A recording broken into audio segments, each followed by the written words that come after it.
बोलिए सद्गुरुदेव की जय। मुद मंगलमय संत समाज, धर्म प्रेमी बंधुओं एवं भक्तमती माताओं एवं बाल गोपाल, आज हमारे कबीर पारक संस्थान करखड़ी में सत्संग का आयोजन हुआ है। सभी संतों ने अपने विभिन्न विचार दिए हैं। उसी श्रृंखला में मेरा भी क्रम आया है।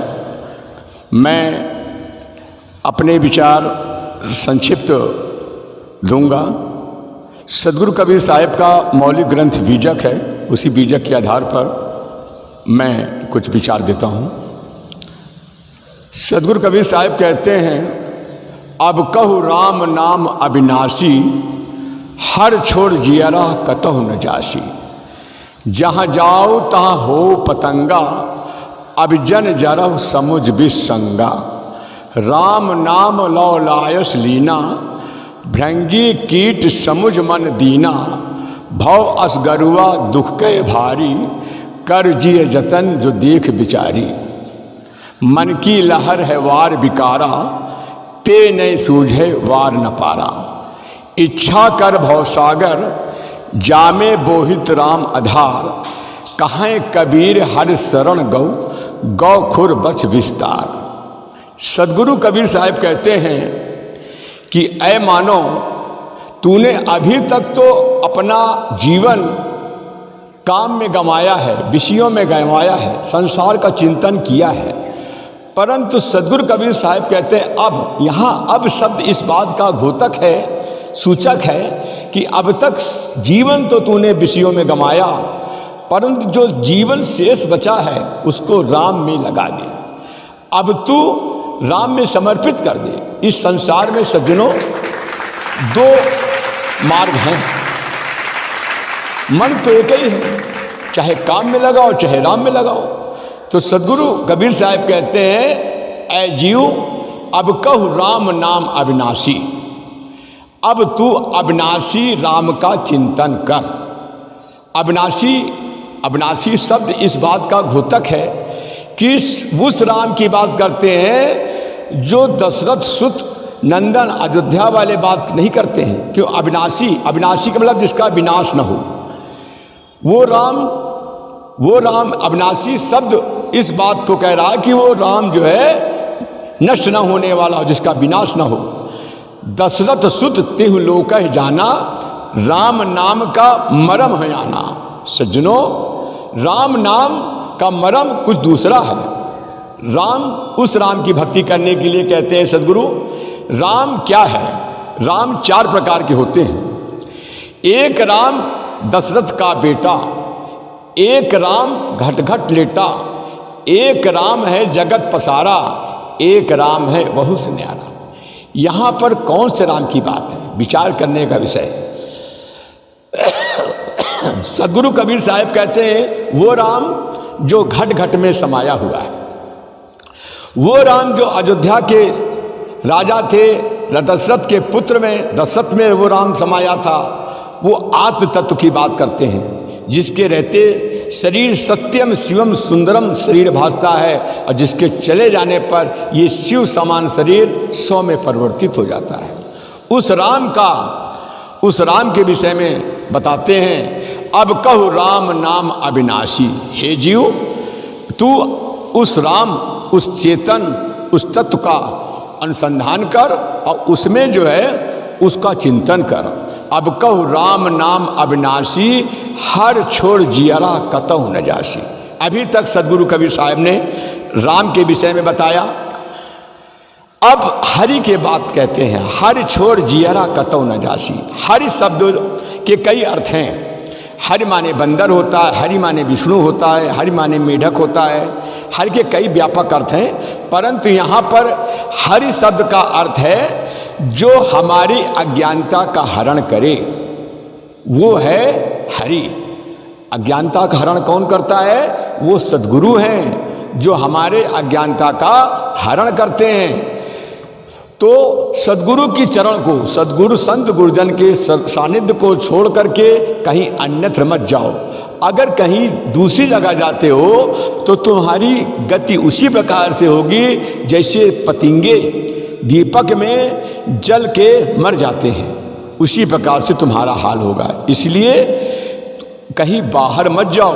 और दूसरा, हरि अंत में जो है हमारी आत्मा, ये चेतन आत्मा को छोड़ करके कहीं बाहर अपने मन को मत भटकाओ, अपने स्वरूप में हमेशा निमग्न रहो।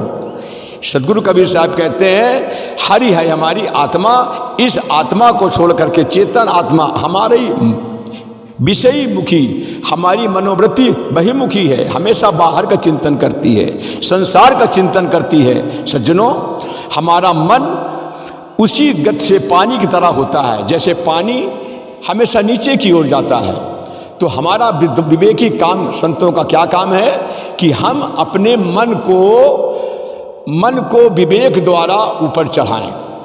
कैसे? जैसे पानी को नीचे से ऊपर ले जाना पड़ता है तो मोटर, टुल्लू की मोटर लगती है, उसे साधन लगता है। अब परंतु ऊपर से नीचे डालना है तो आराम से चला आता है। इसलिए ये मन जो है अधोगामी है, हमेशा नीचे की ओर जाता है, पतन की ओर ले जाता है। हमें विवेक द्वारा इस मन को राम में लगाएं, हरि गुरु के चरणों में लगाएं, संतों के सानिध्य में रहें, तो कभी मलिन नहीं होगा। मन जो है, मन को हम अपने निर्मल करें। तो साहिब कहते हैं अब कहु राम नाम अविनाशी, हर छोड़ जियरा कतौ न जासी, जहाँ जाऊ ता हो पतंगा, अब जन जरऊ समुझ विष संगा। हे जीव, सद्गुरु संतों के सानिध्य को छोड़कर यदि कहीं संसार में भटकता है तो उसी प्रकार से हाल होता है जैसे पतंगे जलते हैं। कैसे जलते हैं? सद्गुरु कबीर साहब कहते हैं माया दीपक नर पतंग, भ्रम भ्रम इवै परंत, कहाँ कबीर गुरु ज्ञान ते, एक आद उबरंत। कितना बढ़िया रूपक दिया है कि ये जीव जो है पतंगे हैं और माया क्या है? दीपक। माया दीपक है। जैसे माताएं हमारी शाम को दीपक जला देती हैं और उस दीपक में जब पतंगे, बरसात का सीजन होता है, घूम घूम करके उसके रूप में आकर्षित होते हैं और उसी में अपने आप को स्वाहा कर देते हैं। इसी प्रकार से जीव का हाल है। जीव कैसे? नारी रचनते पुरुषा, पुरुषा रचनते नार, पुरुषे पुरुषे जे रचे, ते बिरले संसार। सद्गुरु कबीर साहब कहते हैं स्त्री पुरुष में आसक्त होता है, पुरुष स्त्री में आसक्त होता है। ये संसार का क्रम है, ये नियम है। लेकिन जो व्यक्ति, जो संत, जो साधक अपने चेतन आत्मा में पुरुषे पुरुषे जे रचेते बिरले संसार, जो अपने आत्मा में रमण करता है, अपने चेतन में रमण करता है, उनकी गति कोई बिरले कोई पाता है। सज्जनों, अपने चेतन में हम विराजमान हैं, अपने स्वरूप स्थिति हो, अपने निज स्वरूप में स्थिति हो, यही हमारी गति है, अच्छी गति है। आइए आगे, जहाँ जाऊ ता हो पतंगा, अब जन जरऊ समुझ विसंगा। सज्जनों, अभी तक विषयों का चिंतन किया, विषय में रमा, उसका परिणाम क्या भोगा? दुख है, दुख मिला, सुख नहीं मिला, सुख का भ्रम है। अब विषय के स्वरूप को समझो। विषय क्या है? विष के समान है।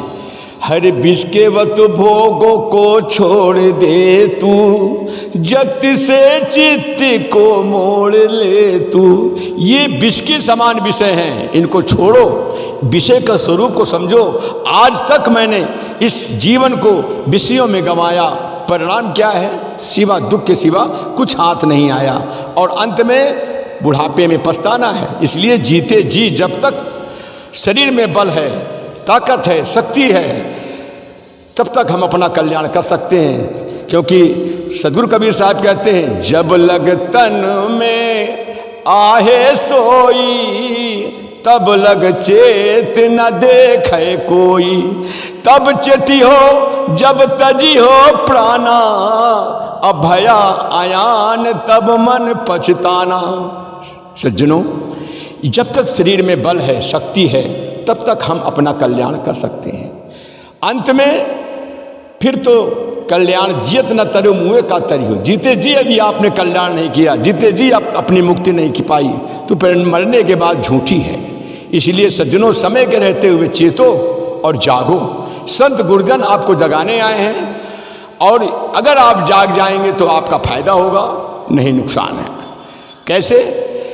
उसी प्रकार से जैसे जो जागता है वो पाता है।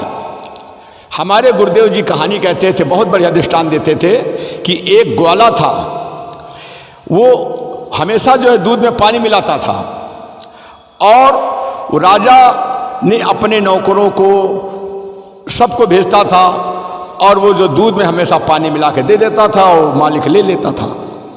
एक दिन ऐसा हुआ कि देखा कि सबको हमने भेजा, दूध में पानी हमें मिल रहा है, तो एक दिन मालिक ने विचार किया कि मैं खुद जाऊंगा और ग्वाले से दूध लाऊंगा। ग्वाले के पास गया, ग्वाला बोला, मालिक आज तुम आ गए हो, आज तुमको पूरा दूध का दूध दूंगा, पानी जरा सा नहीं मिलाऊंगा। कहे क्यों? कहे अभी तक आप अपने नौकरों को भेजते थे तो मैं दूध में पानी मिला के दे देता था, बाकी उनको दे देता था। अच्छा, तो कहने का भाव हमारा ये तो संक्षिप्त में कहानी बताई। गुरुदेव जी बड़ी लंबी चौड़ी कहानी बताते थे कि जो जागेगा वही पाएगा, और बाकी जो सोया रहेगा वो खो जाएगा। तभी सतगुरु अभिलाष साहब कहते हैं, अखियाँ खोलो सतगुरु बोलो, भोर भये किम सोते हो, मोक्ष भूमि का नर्तन पाकर, मोक्ष भूमि का नर्तन पाकर, विषयों में क्यों खोते हो, अखियाँ खोलो सतगुरु बोलो, भोर भये किम सोते हो। सज्जनों, ये भोर क्या है? ये मानव जीवन जो मिला है ये भोर है, उजाला है। इस उजाले में अगर हम नहीं बनाएंगे तो अंधेरिया में क्या? अंधेरिया क्या है? मानवेतर खानी। जब 84 लाख खानियों में चले जाएंगे तब हम अपना कल्याण नहीं कर सकते हैं। इसलिए ये जो मानव जीवन मिला है बड़े भाग से मिला है, इसमें हम अपना कल्याण करें, क्योंकि मानस में भी तुलसीदास जी ने कहा है, बड़े भाग मानुष तन पावा, असुर दुर्लभ सद ग्रंथ ही गावा, साधन धाम मोक्ष कर द्वारा, अपाई न जे परलोक संवारा, एहि तन कर फल विषय न भाई, अस्वर्ग स्वल्प अंत दुखदाई, नर तन पाए विषय मन देही, अपलट सुधाते सठ बिसलेही। सज्जनों, ये मानव जीवन कल्याण के लिए मिला है, मोक्ष भूमि का है। इसमें विषय भोगों के लिए मानवेतर खानी पड़ी है। सज्जनों, भजन करने का सौभाग्य केवल मनुष्य को प्राप्त है। भोग तो मानवेतर खानी में किया जा सकता है। मानव जीवन सबसे श्रेष्ठ जीवन है, इसमें हम कल्याण कर सकते हैं और अपना जो है उद्धार कर सकते हैं। मानवेतर खान किए तो आपकी इच्छा पूर्ण है, क्योंकि कट उपनिषद में बताया गया है 2 मार्ग हैं, एक श्रेय मार्ग, एक प्रेम मार्ग। श्रेय मार्ग कल्याणकारी मार्ग है साधकों के लिए, जो मनुष्य अपने मन इंद्रियों को सुबस कर सके, अपना कल्याण कर सके, वो इस पथ पर चले। और जो अपने मन के अधीन हो, मन के गुलाम हो, अपने मन इंद्रियों को न जीत सके, वो संसार में रहें, शादी करें, ब्याह करें, परिवार बसाएं, गृहस्थ आश्रम चलाएं। इसलिए कट उपनिषद में 2 मार्ग बताए गए हैं। अब ये आप पर है, आप कौन सा मार्ग चलते हैं। गुरुदेव जी कहते थे, नेकी बदी 2 रास्ते हैं, गौर से सुन लो तुम, मगर चलना है जिस मार्ग पे वो राह चुन लो तुम, मगर चलने से अंजाम सोच लो। नेकी करोगे नेकी मिलेगा, और बदी करोगे बदी मिलेगा। सज्जनों, कर्म करने में आप स्वतंत्र हो, परंतु परिणाम में आप परतंत्र हो। ये आपने ताश तो खेला होगा, सभी लोग ताश खेलते हैं। ताश में 52 पत्ते होते हैं। उस ताश में 52 पत्ते कौन? सबसे बड़ा बेगम, गुलाम, बादशाह, ये 3 पत्ते होते हैं। ये ताश के पत्ते हमको सूचना देते हैं, ज्ञान देते हैं। क्या कहते हैं कि जिसने अपने मन इंद्रियों को बस में कर लिया वो है बादशाह, और जो मन इंद्रियों को अधीन हो गया, उसके हाथ बिक गया, वो है गुलाम। सज्जनों, अब ये आप निर्णय करें कि आपको गुलाम बनना है कि बादशाह बनना है। सभी लोग चाहेंगे स्वतंत्र होने के लिए, क्योंकि सदगुरु कबीर साहब ने साखी में भी बताया है, जहिया जन्म मुक्ता हता तहिया हता न कोय, छठी तुम्हारी हौ जगह तू कहाँ चला बिगोय। जब जब तू मानव जीवन में आया स्वतंत्र था, कोई बंधन नहीं था, परंतु ये अज्ञानतावश मन के कहने में छठा क्या है, छठी तुम्हारी हौ जगह, तू मन के बहकावे में आकर के तू अपने आप को नष्ट कर दिया, पतित कर दिया। ये मानवीयता खाने में, मनुष्य जीवन में जो जो हमको शक्ति प्राप्त है वो मानवीयता खान में नहीं है, सुलभ नहीं है, क्योंकि इंद्रिय प्रधान है और मानव जीवन बुद्धि प्रधान है, वाणी प्रधान है। सज्जनों, इसका हम सदुपयोग करें और अपने आगे की ओर बढ़ें। कहने का तो बात है, समय और कहें बस। ये समय को देखते हुए मैंने इन पंक्तियों पर थोड़ा विचार दिया। संचालक महोदय का इशारा है कि अब अपने वाणी को विराम दूं।